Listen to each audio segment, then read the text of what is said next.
자, 오늘 여러분들과 함께 읽었던 사도행전 28장 23절에서 31절까지의 말씀을 통해서 매인 몸이나 매이지 않는 인생이라는 제목으로 은혜를 나누고자 합니다. 우리 지난주 마지막 부분에 말씀드렸던 것처럼 바울이 드디어 죄수의 신분이지만 모양새는 좀 그렇습니다만 죄수의 신분으로 로마까지 압송이 되어서 도착을 하게 됩니다. 부디올이라는 항구에 도착했을 때 로마에서부터 육로로 약 200km 떨어진 이 부디올까지 로마 교회의 성도들이 이틀 길가량을 걸어서 그를 영접하러 나왔다는 것을 말씀드렸습니다.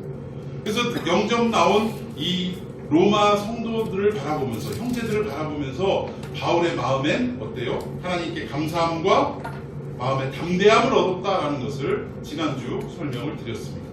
그리고 이 누가는 이제 죄수의 신분이고 정말 어떻게 보면 초라하고 비참한 모습으로 로마에 입성하는 이 바울의 모습을 어떻게 표현했느냐? 개선 장군으로 표현했다라는 것을 지난주 말씀드렸는데 기억이 나십니까? 육신적인 눈으로 볼 때는 정말 비참하고 초라한 죄수의 신분으로 어떻게 보면 그 군인들에 의해서, 호송관들에 의해서 질질 끌려다니는 이런 모습으로 비춰졌겠지만 영적으로 바라볼 때는 이제 그 바울을 통하여 이제 이 로마가 하나님의 복음으로 예수 그리스도의 말씀으로 뒤바뀌어지는, upside down the world, 세상이 바뀌어지는 것처럼, 뒤집어지는 것처럼 로마가 바뀌어지는 놀라운 역사가 일어날 것을 개선장군의 모습으로 지금 누가는 기록하고 있다라는 사실입니다. 자, 우리 본문을 한번 읽어보십시다. 16절에서 17절까지의 말씀입니다. 제가 먼저 16절 읽습니다. 우리가 로마에 들어가니 바울에게는 자기를 지키는 한 군인과 함께 따로 있게 허락하더라. 17절.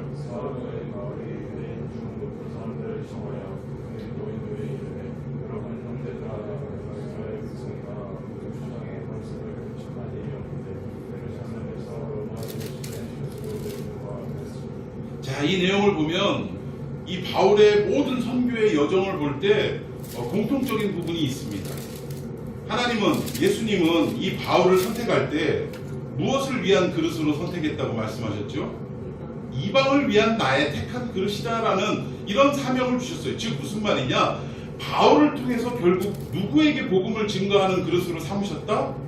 이방인들에게, 동족 유대인들이 아닌 이방인들에게 예수 그리스도의 복음을 증거케 하는 전도자로 그를 세우셨다라고 예수님을 처음 만난 그 다메섹 도상에서부터 그 말씀, 사명이 임했다는 것입니다.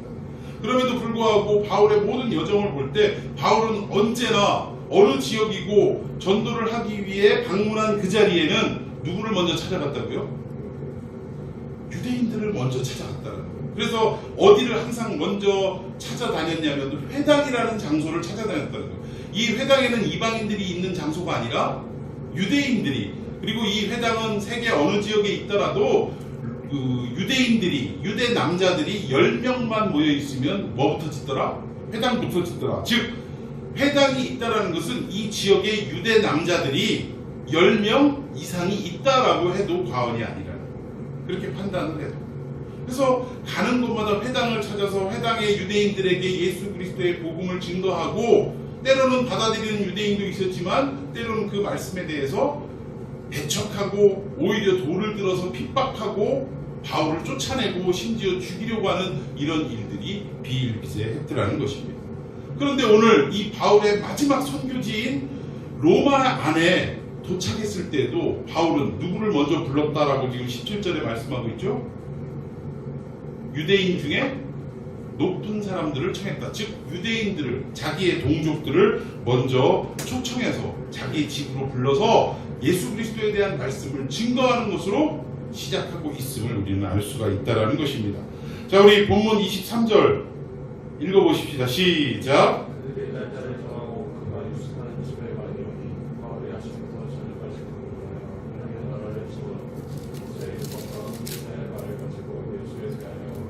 아멘. 당시에 로마에서 이 바울을 찾아왔던 사람들이 상당히 많았던 것 같습니다.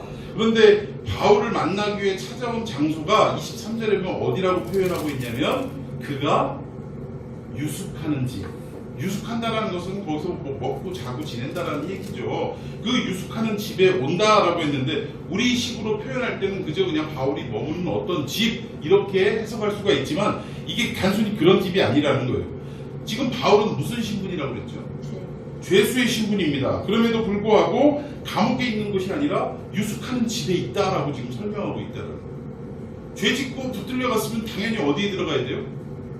감옥에 가야 맞죠. 그런데 감옥이 아닌 유숙하는 집에 있다. 근데 여기 이 로마 시대에 그 당시에 운영하던 제도가 하나 있습니다. 지금 바울은 흉악범입니까? 아니면 사상범입니까? 사상범이에요. 흉악범 같으면 당장에 어디다 집어넣었다? 감옥 안에다 집어넣었다라는 거예요. 그런데 바울은 사상범인데다가 심지어 그동안의 재판의 모든 과정을 지켜본 결과 바울에게는 죄가 있더라 없더라.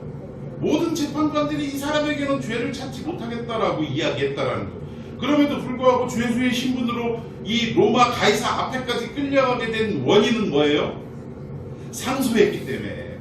가이사에게 상소했기 때문에. 이 가이사에게 상소하는 것은 로마 시민권자가 아니면 할 수 없다라는 거예요. 그리고 한번 상소를 하면 중간에 아무리 무죄 판결이 나도 결국은 가이사 앞에까지 가야만 끝이 나는 그러한 상황이었다라는 것입니다. 그래서 바울은 감옥에 gat힌 게 아니라 유숙하는 집을 별도로 주었다라는 거예요. 여기 유숙하는 집이라는 것은 쿠스토리아 밀리타리스라는 제도를 얘기하는데 쿠스토리아 밀리타리스는 아까도 말씀드린 것처럼 사상범이기 때문에 흉악범 같으면 감옥이지만 사상범이기 때문에 뭔가 좀 자유롭게 그러니까 오늘날로 표현하면 안가 같은 곳 있죠. 그런 어떤 감옥은 아니지만 뭐 그렇다고 해서 아주 100% 자유를 주는 그런 곳도 아니에요. 그래서 어떤 일반 집에 가택에다 연금을 해놓고 가두어 놓고 군인들이 지키는 가운데 대신 이 사람을 면회오고 만나러 오는 사람들에 대해서는 어느 정도 자유롭게 드나들 수 있도록 허락을 해주는 제도 이것을 말하는 것이라는 거예요. 그리고 결국은 아무리 자유롭다 하더라도 바울이 마음대로 바깥으로 막 돌아다닐 수는 없는 그런 상황이라는 것입니다. 그러면 여기서 죄수의 신분이지만 어느 정도의 자유함을 누리면서 오고 가는 사람들을 다 영접하고 대화하고 뭐 이럴 수 있는 상황 속에서 바울이 무엇을 했느냐 이거예요. 무엇을. 23절에 보니까 유숙하는 집에 사람들이 많이 찾아왔는데 바울이 언제부터? 아침부터 언제까지? 저녁까지 뭘 했다고요? 강론을 했대요. 설교했다 이 말입니다. 성경을 가르쳤다라는 거예요. 그런데 어떤 내용을 가르쳤느냐? 하나님의 나라에 대해서 증언했다라는 거예요. 하나님 나라에 대해서 증언했다. 저는 바울이 죄수의 신분으로 감옥은 아니지만 그래도 유숙하는 집에 어느 정도 연금이 되어 있는 그 상태에서 그가 그냥 자포자기하고 아우 답답하다 나가고 싶다 내가 무슨 고생이냐 뭐 이런 것이 아니라 그런 상황에도 불구하고 그는 끝까지 무엇을 했다라는 거예요. 자기의 사명인 하나님의 나라를 증언하는 삶을 살았다는 것입니다.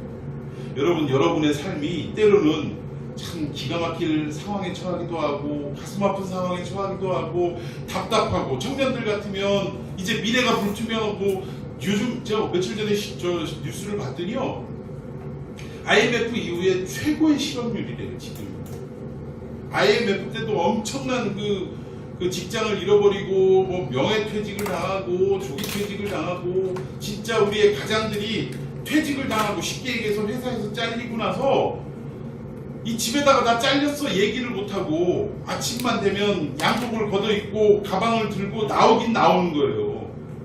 나오긴 나오는데 갈 데가 없는 거야. 그래가지고 저 서대전 공원이나 이런 데 가보면 멀쩡하게 양복 입고 있는 그런 우리의 아버지들이 또 우리의 형 삼촌들이 거기 쭈그리고 앉아가지고 하루 종일을 보내다가 그렇게 하고 들어가고 심지어 저는 이런 경험도 했습니다.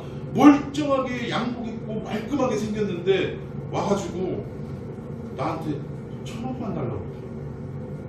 그래서 왜요? 그랬더니 사실은 제가 직장이 없어갖고 이렇게 됐는데 배가 너무 고파서 지금 염치 불구하고 부탁드린다고 1,000원만 달라고. 1,000원 준 적이 있어요. 그때 그랬었는데 지금 그때 못지않게 실업률이 아주 지금 상당히 심각한 상황에 이르렀다는 거예요. 이런 상황 속에서 우리가 과연 하나님의 나라에 대해서 증언할 수 있는 삶이 되겠느냐라고 생각해 볼 때 우리 자신 스스로가 어때요? 장담할 수가 없잖아요. 장담할 수가 없어요. 어찌 보면 뭐 하나님 나라고 뭐고 교회고 뭐고 나 먹고 살기 위해서 모든 걸 다 그냥 뒤로 하고 다른 길을 찾아 떠났을 수도 있을 것 같아요.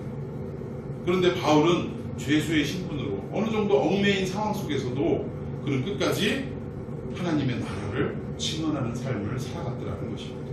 그리고 한 가지 더, 하나님의 나라와 함께 무엇을 증언했냐? 모세의 율법과 선지자의 말을 가지고 누구에 대하여?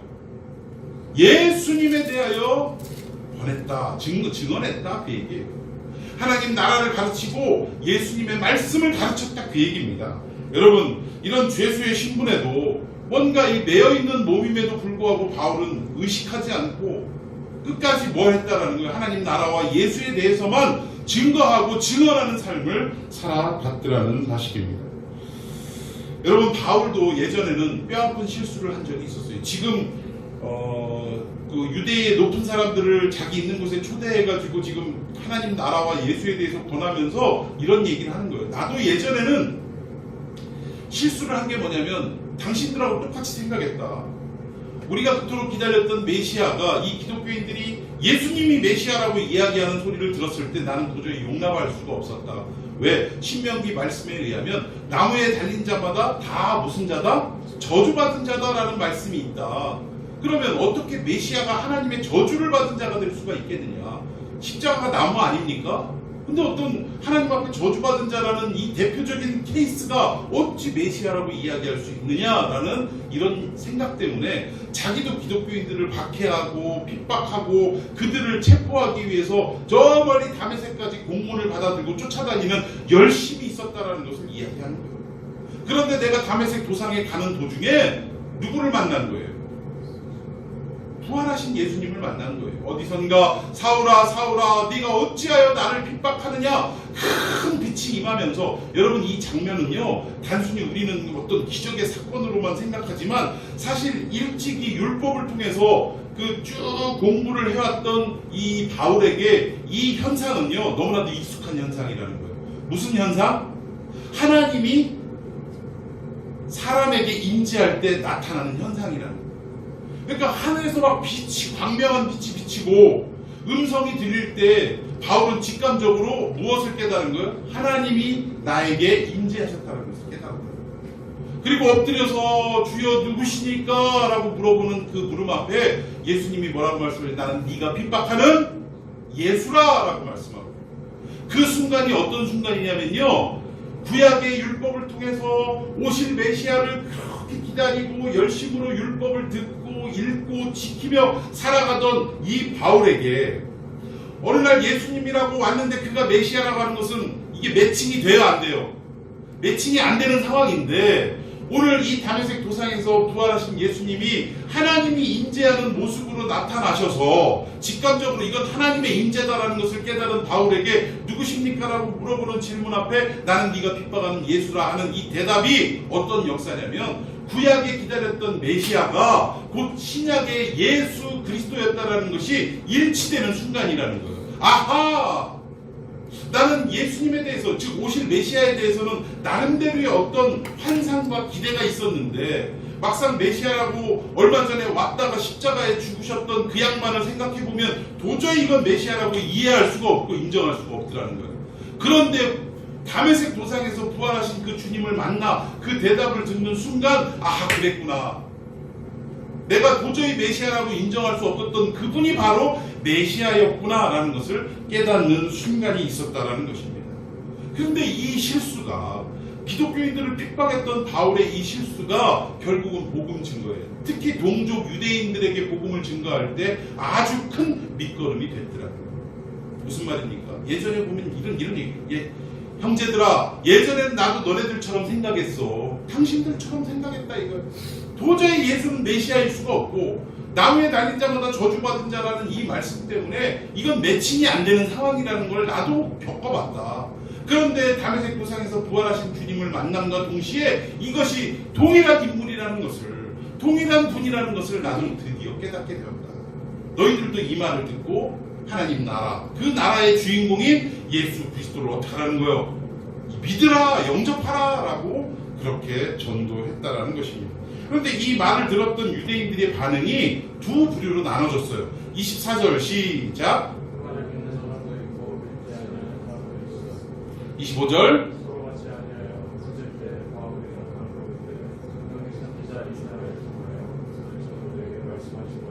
자, 여기 보니까 믿는 사람도, 바울의 그 이야기를 믿는 사람도 있었고 믿지 않는 사람도 있는 이 두 부류로 나눠졌는데, 결국은 이 두 부류로 나눠진 이 상태를 바라보면서 바울이 이사야 선지자의 글을 인용을 해서 말씀을 합니다. 한번 다 같이 읽어보겠습니다. 제가 먼저 읽습니다. 일러스되 이 백성에게 가서 말하기를 너희가 듣기는 들어도 도무지 깨닫지 못하며 보기는 보아도 도무지 알지 못하는도다. 27절. 이 백성들과 하여주소 그들은 둔하게 듣고 그들은 왔으니 이는 눈으로 보고 마음으로 깨달아서 주실까 하리라 하였습니다.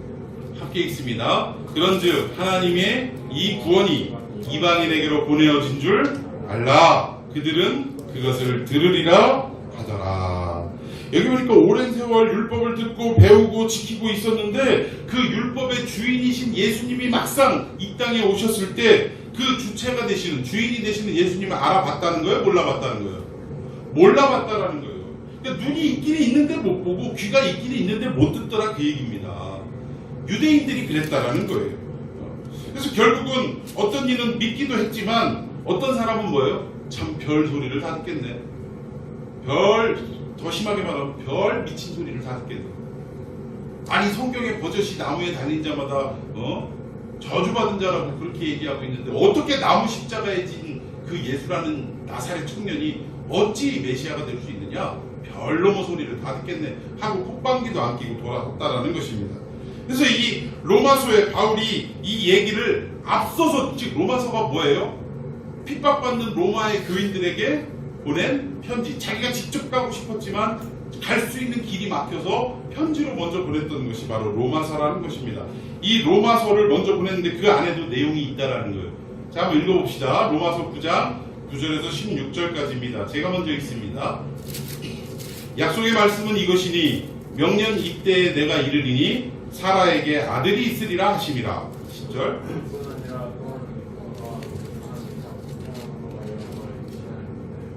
그 자식들이 아직 나지도 아니하고 무슨 선이나 악을 행하지 아니한 때에 택하심을 따라 되는 하나님의 뜻이 행위로 말미암지 않고 오직 부르시는 이로 말미암아 서게 하려 하사.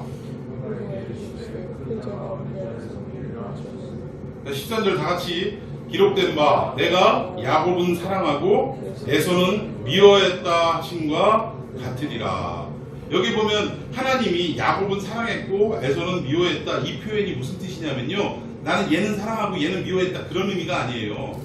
이게 하나님의 구원사적인 어떤 관점에서 바라볼 때 어떻게 이해할 수 있게 되냐면, 야곱은 사랑하고 에서는 미워했다, 이 표현은 하나님이 야곱은 어떻게 하셨다는 거예요? 택하셨다라는 얘기예요.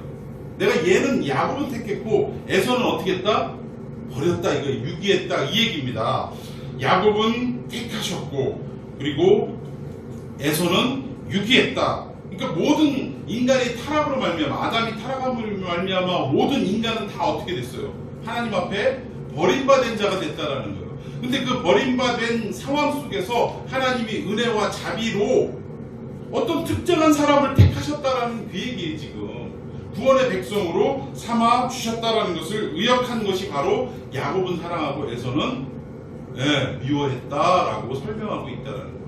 그러니까 하나님이 막 어떤 애는 막 이뻐하고 어떤 애는 막 미워하고 이런 의미가 아니라 이 구원사적인 차원에서 누구는 선택했고 누구는 유기됐다, 그 얘기를 지금 하고 있다라는 것입니다.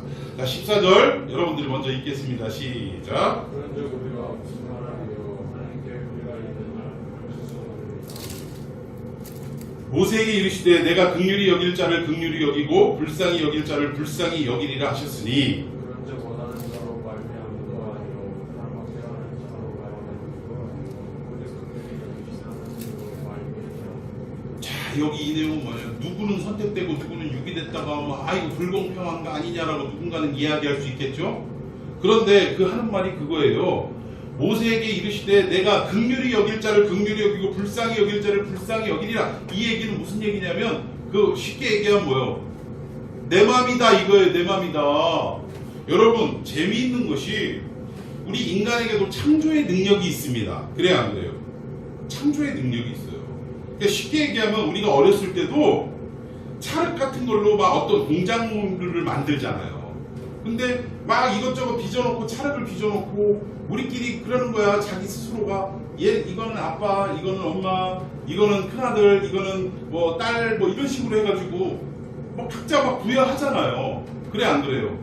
그러면 아니 그러니까 너는 아들하고 이렇게 부여했는 그 아들이 이 만든 그 작가에게 아 왜 내가 왜 아들이 해야 되냐고 나를 아버지로 만들어주지 왜 아들로 만들어줬냐고 따질 수 있어요 없어요? 누구 마음인데? 만든 사람 마음인 거예요. 우리 창영이가 스케치북에다가 그림을 막 그리는데 아니 너는 세탁기 너는 냉장고 뭐 이런 식으로 막 그렸어요 사물을. 그런데 어느 날 갑자기 세탁기가 왜 나를 세탁기로 그리냐고 나 냉장고로 바꿔달라고.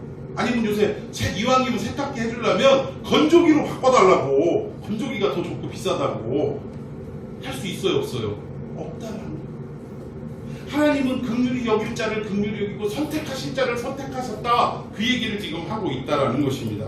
그런데 이 모든 구원과 이 어떤 하나님의 놀라우신 이 섭리는 결국은 누구 손에 달려있다 이 얘기예요. 하나님 손에 달려있다 그 얘기예요. 마치 우리가 그림을 그릴 때 내 마음대로 누군가를 창조해내는 것처럼 하나님도 그렇게 누군가를 선택하시고 누군가를 버릴 수 있다, 유기할 수 있다 그 얘기를 하는 겁니다. 그리고 그 동시에 뭐예요? 구원받을 수 있는 모든 그 근원과 동력이 내 노력과 어떤 나의 능력으로 기초하는 것이 아니라 그 얘기예요. 쉽게 얘기하면 내가 교회를 열심히 다녔기 때문에 구원받는 건 아니라 그 얘기예요. 내가 밖에 나가서 가난하고 불쌍한 사람들을 열심히 내 주머니를 털어서 도와줬기 때문에 구원받는 건 아니라 그 얘기예요. 무슨 말인지 이해 가십니까? 우리는 아무런 노력도 공로도 없는데도 불구하고 하나님의 일방적인 은혜로 나를 구원의 백성으로 삼아 주셨기에 나는 그 은혜가 너무 감사해서 하나님의 성품을 닮아가기를 소원하는 거예요. 근데 그 닮아가는 모습이 뭐예요? 예배를 드리고 또 어려운 사람들을 구제하고 예수 그리스도의 형상으로 살아가는 그런 모습이 내 안에서 점점 나타나는 것이 그런 어떻게 보면 원인과 결과로서 나타나는 것이지 내가 먼저 어떤 행위를 했기 때문에 구원을 받는다 이거는 결코 아니라는 것을 바울은 로마서를 통해서 말씀하고 있다라는 것입니다. 다시 본문으로 돌아가서 28절을 한번 읽어봅시다. 시작.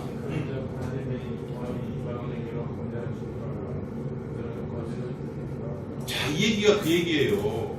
야곱은 사랑했고 에서는 미워했다 하는 것처럼 하나님은 뭐예요?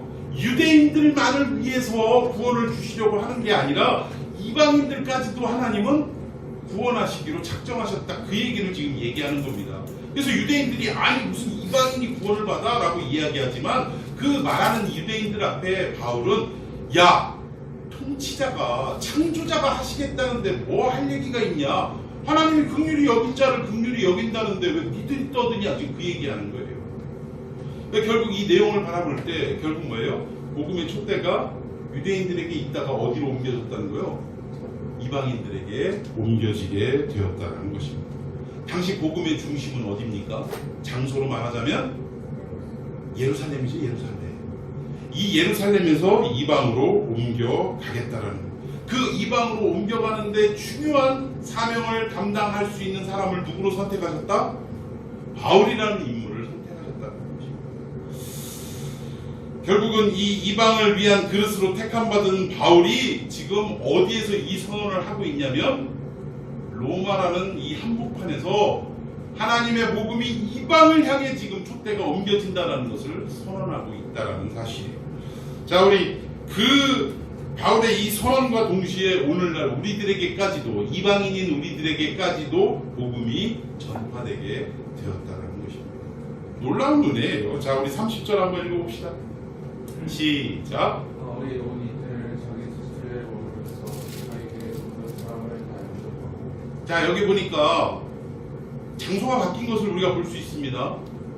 그 바울이 이때 당시에 로마에 거주하는 인구수가 약 200만 명 정도 된다고 그래요.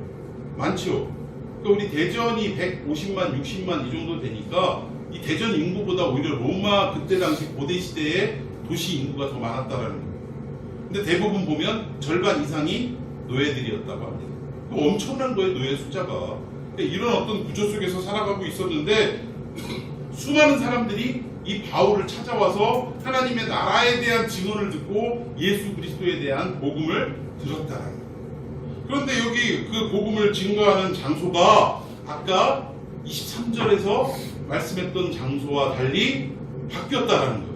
아까는 뭐라고 표현했죠? 유숙하는 곳이라고 이야기했습니다. 바울이 유숙하는 곳에서, 즉 여기서 유숙하는 곳은 죄수의 신분이기 때문에 감옥은 아니지만 그래도 어떤 안가와 같은 곳에서 가택연금이 된 채로 그리고 어느 정도의 자유를 누리면서 있었던 곳. 그러나 이곳조차 결국은 어떤 누구의 어떤 재정으로 운영이 되던 곳입니까?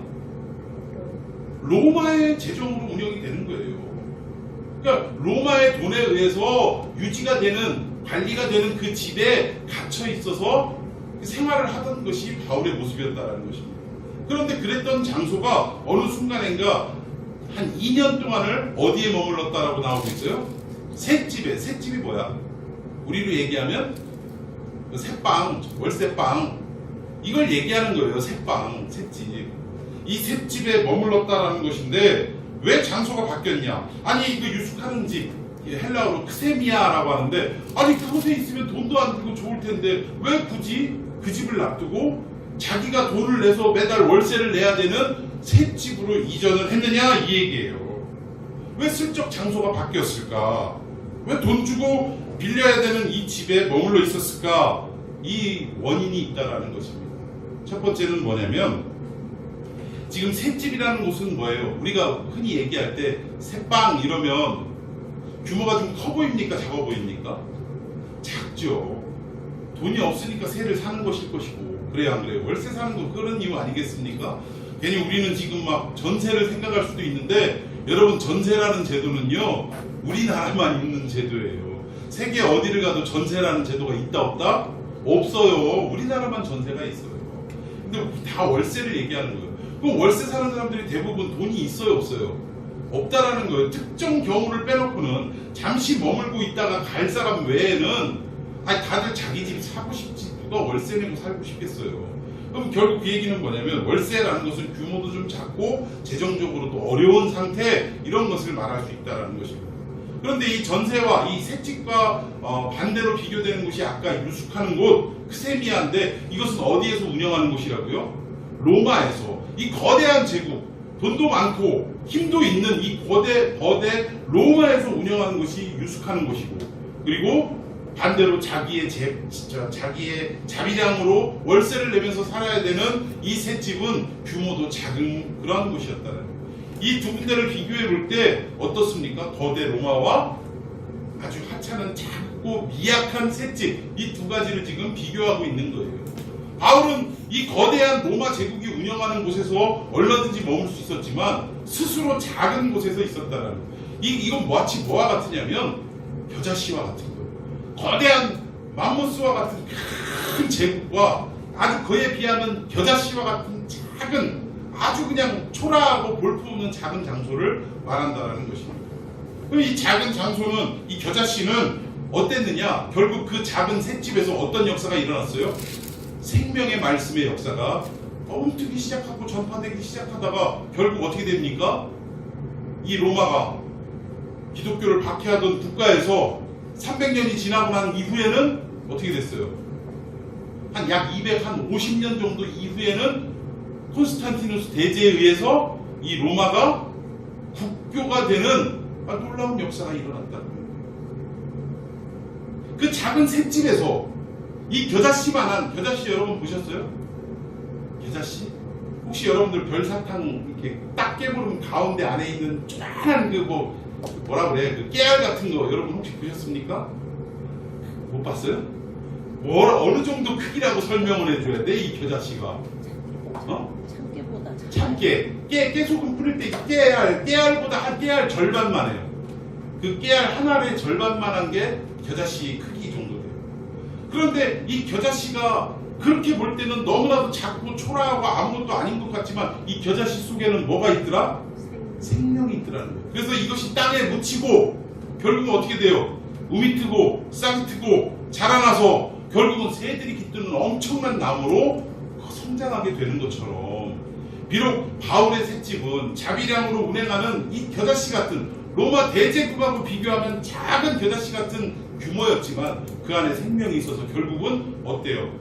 모든 새가 깃들이는 겨자 나무가 된 것처럼 로마 자체가 AD 313년에 콘스탄티누스 대제에 의해서 기독교를 국교로 공인하는 놀라운 역사가 일어나게 되었더라는 것입니다. 두 번째, 굳이 이 유숙하는 집에서, 로마 제국이 운영하는 이 집에서 셋집으로 옮겼던 것은 어떤 이유냐? 하나는 뭐예요? 두 번째 이유는 로마 제국의 돈에 의해서 운영하던 그곳에서 하나님의 나라가 결코 시작될 수 없다라는 것을 말하는 것입니다. 비록 연약하고 비록 초라하고 또 빈곤한 가운데지만 힘들게 내가 자비량으로 돈을 내서 운영하는 셋집이지만, 그러나 로마 제국의 어떤 도움을 받지 않고 자력으로, 하나님의 백성들의 자력으로 하나님의 나라가 시작되는 것을, 또 이루어지고 성장되는 것을 설명하고 있다라는 거예요. 그러니까 결국은 뭘 의미하냐면, 이 작은 곳에서 힘들고 어렵지만 눈물과 기도와 땀을 통해서 결국 하나님의 나라는 이루어진다라는 것을 말하는 것입니다. 요즘 교회가 문제 중에 하나가 그거예요. 교회가 커지고 성장되어지고 흔히 얘기하는 부흥이라는 표현을 하는 것도, 부흥이라는 표현을 하기까지 많은 어떤 발전이 있는 건 사실입니다. 그런데 이런 많은 발전에도 불구하고 점점점 어때요? 이 교회의 능력과 하늘의 권세는 점점점 적어지거나 사라지고 있는 상황이라는 거예요. 여러분, 사도행전 3장에 보면 베드로와 요한이 기도 시간이 돼서 어디로 들어갑니까? 예루살렘 성전에 기도하러 올라갔다라는 거예요. 어느 문으로 들어갔다고 나와 있어요? 미문, 아름다울 미자, 미문, 그 아름다운 그 위용을 자랑하는 성전 문으로 지금 기도하러 들어가는 것입니다. 근데 이 미문 앞에 누가 앉아 있었어요? 태어날 때부터 걷지 못하는 안진뱅이가 앉아 있었다라는 거예요. 왜 거기서 뭘 했느냐? 성전에 들고 나는 사람들한테 구걸을 했다라는 거예요. 근데 우리도 그렇습니다. 평상시에 길을 걸어갈 때는 어려운 사람을 봐도 동전 한 입도 던져주지 않는데, 교회 오는 길에, 성경 딱 들고 오는 길에 누가 힘들고 어렵다고 낑낑거리면 그럼 어때요? 마음은 없지만 괜히 그 성경 들고 있는 자기의 모습을 의식해서 돈 1,000원이라도 놓고 주고 500원짜리라도 주고 그렇게 하고 오는 경향이 있더라는 거예요. 근데 사람들이 그런 어떤 심리를 이용해가지고 미문 앞에서 구걸하고 있었다라는 것입니다. 근데 아니나 달라요. 요한과 베드로도 올라가다가 평상시에는 보이지도 않았어요, 그 사람이.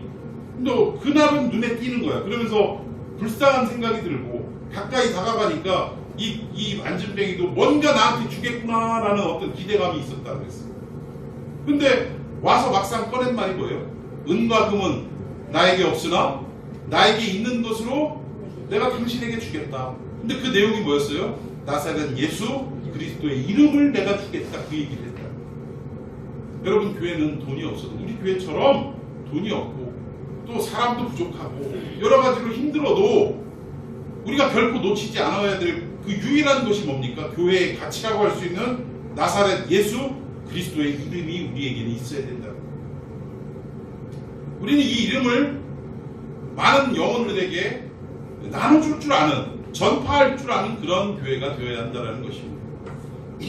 그런데 오늘날 많은 교회들이 돈이 있어지고 또 권세가 있어지고 사람의 맨파워가 충만해지는 이런 상황 속에 있다 보니까 나사렛 예수의 이름을 구하고 그 이름을 증거하기보다는 무엇을 먼저 하느냐?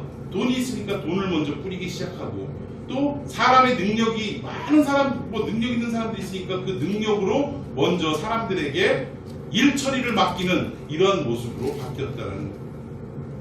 여러분, 오늘 바울은요, 하나님의 나라를 증언하고 예수 그리스도의 복음을 증거하는 이 로마 중심부에서 이 사역을 감당할 때 그는 아무 돈도 안 들고 아무런 어떤 어려움도 없는 유숙한 곳에서도 끝까지 이 일을 감당할 수도 있었을 거라는 거예요.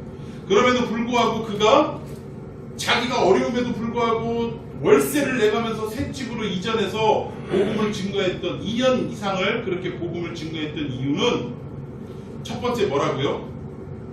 로마 제국과 그에 비해서 이 새 집은 겨자씨와 같은 이런 아주 볼품없는 상황이지만 그러나 그 안에서 하나님의 생명이 움트고 싹터서 결국은 로마 전체를 기독교 국가로 바꾸는 놀라운 역사가 있을 것을 하나님이 미리 누가라는 사람을 통해서 이렇게 기록하게 한 것이고, 두 번째는 뭐예요? 하나님의 나라는 결코 인간의 돈과 세상의 권세와 명예와 그 어떤 여러 가지의 조건을 통해서 이루어지는 나라가 아니라는 것을 분명히 말씀하고 있고, 오히려 어려움과 힘겨움 속에서도 눈물과 기도와 땀으로 이 나라는 이루어진다는 것을 성경은 말씀하고 있다는 것입니다. 여러분, 오늘 이 내용을 여러분들 정말 깊이 생각해야 될 줄로 믿습니다.